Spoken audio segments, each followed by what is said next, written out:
11,000 కోట్లతో oil form machine, వంట నూనెల ఉత్పత్తిలో స్వయం సమృద్ధి లక్ష్యం కొత్త పథకానికి కేంద్ర కేబినెట్ ఆమోదం. వంట నూనెల ఉత్పత్తిలో దేశం స్వయం సమృద్ధి సాధించి దిగుమతులపై ఆధారపడటాన్ని తగ్గించే లక్ష్యంతో రూపొందించిన జాతీయ వంట నూనెల ఆయిల్ ఫామ్ మిషన్ పథకానికి కేంద్ర మంత్రి మండలి ఆమోదం తెలిపింది. సో దీని మొత్తం అంచనా 11,040 కోట్ల రూపాయలు. కేంద్రం వాటాగా 8,844 కోట్లు ఇస్తే మిగతాది 2,196 కోట్లు రాష్ట్రాల వాటాగా భరించాలి. సో ఈ ధరల వ్యత్యాస సర్దుబాటు నిధి అంటే వయబిలిటీ ఫండ్, ఈ గ్యాప్ కింద మనం దీన్ని అడ్జస్ట్మెంట్ చేస్తారు. ఈశాన్య రాష్ట్రాలు, అండమాన్ నికోబార్ దీవుల్లో ఆయిల్ ఫామ్ సాగును ప్రోత్సహించాలని ఈ పథకం ప్రధాన ఉద్దేశమని కేంద్ర సమాచారం మరియు ప్రచార శాఖ మంత్రి అనురాగ్ ఠాకూర్ విలేకరులు తెలుపున్నారు. గ్లోబల్ బులియన్ ఎక్స్చేంజ్కి శ్రీకారం, గిఫ్ట్ సిటీలో ప్రయోగాత్మకంగా షోర్. ప్రయోగాత్మక పద్ధతిలో గుజరాత్ మరియు గాంధీనగర్లో గిఫ్ట్ సిటీలో అంతర్జాతీయ బులియన్ ఎక్స్చేంజ్ ప్రారంభమైంది. International financial service authority chairperson అయిన మనకి దీన్ని ప్రయోగాత్మక స్టార్ట్ చేశారు. సో ఈ ఏడాది 2021 అక్టోబర్ 1 నుంచి బులియన్ ఎక్స్చేంజ్ లైవ్ ట్రేడింగ్ వేదిక ఉందన్నమాట. ఇది మనకి ఎక్కడుంది? గుజరాత్ రాష్ట్రంలోని గాంధీనగర్లో గిఫ్ట్ సిటీలో ఉందన్నమాట. సో ఈ బులియన్ ఎక్స్చేంజ్ ఎక్కడ ఉంది అనేది మనని అడగడానికి ఎక్కువ అవకాశం ఉంది. సో దీంతో మనకి ఏం జరుగుతుంది? ఆర్థిక సంస్థలు, ఫైనాన్షియల్ ప్రొడక్టులు, సర్వీసుల నియంత్రణ అభివృద్ధి కోసం ఇంటర్నేషనల్ ఫైనాన్షియల్ సర్వీస్ సెంటర్ను ఏర్పాటు చేసిన విషయం మనకి తెలిసిందే. ప్రస్తుతం దేశీయంగా ఇది తొలి ఇంటర్నేషనల్ ఫైనాన్షియల్ సర్వీస్ సెంటర్ కాక 2020-21 మనకి ఆర్థిక బడ్జెట్లో మనకి దీన్ని ప్రవేశపెట్టారన్నమాట. సుప్రీంకోర్టుకి 9 మంది న్యాయమూర్తుల్ని కొలీజియం సిఫార్సు చేసింది. అయితే ఇంతకుముందు మనం చూసుకుంటే ఈ సుప్రీంకోర్టులో మొత్తం 34 మంది న్యాయమూర్తులకు గాను ప్రస్తుతం 25 మంది ఉన్నారు. దీంతో ఈ మధ్య ఒక ఆయన మనకు రిటైర్మెంట్ చేయడంతో మొత్తం 10కి పెరిగింది.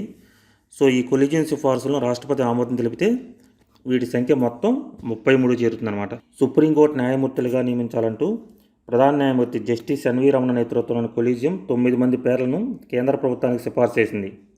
ఈ 9 మందిలో 3 మహిళలు, బార్ నుంచి ఒకరు ఉన్నారన్నమాట.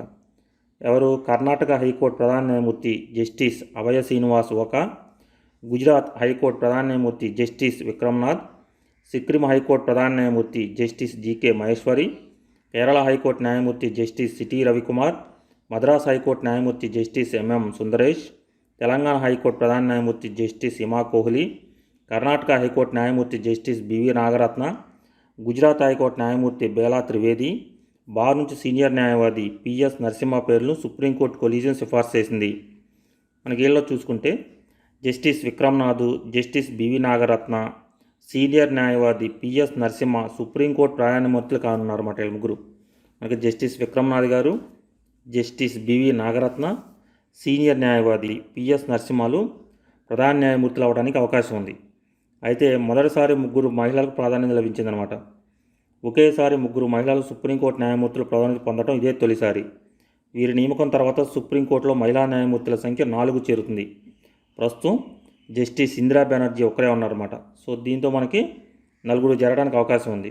అయితే మనకి ఇచ్చిన వారిలో కాబోయే తొలి మహిళ చీఫ్ జస్టిస్ ఆఫ్ ఇండియా మనం చూసుకుంటే ఒక మహిళా న్యాయమూర్తి చేపట్టనున్నారు. కర్ణాటక హైకోర్టు న్యాయమూర్తి జస్టిస్ బివి నాగరత్న 2027లో సుప్రీంకోర్టు ప్రధాన న్యాయమూర్తిగా ఉన్నారు. ఆమె 1987 బెంగళూరులో న్యాయవాద వృత్తి ప్రారంభించారు. కాన్స్టిట్యూషనల్ లా, కమర్షియల్ లా, బీమా సేవలు, కుటుంబ చట్టాలు, ఆర్బిట్రేషన్కు సంబంధించి కేసుల్లో మంచి పేరు సంపాదించారు.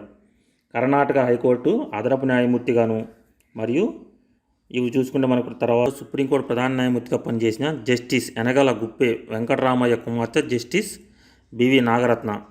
ఏదైనా బ్రాడ్కాస్టింగ్ ఛానల్ నిజాయితీగా వార్తలు ప్రచారం చేయాలని భావించినప్పుడు ఫ్లాష్ న్యూస్, బ్రేకింగ్ న్యూస్లతో సంచలనాన్ని నిలిపివేయాలని 2012 ఓ కేసు విషయంలో జస్టిస్ నాగరత్న గారు మనకి వ్యాఖ్యానించారు.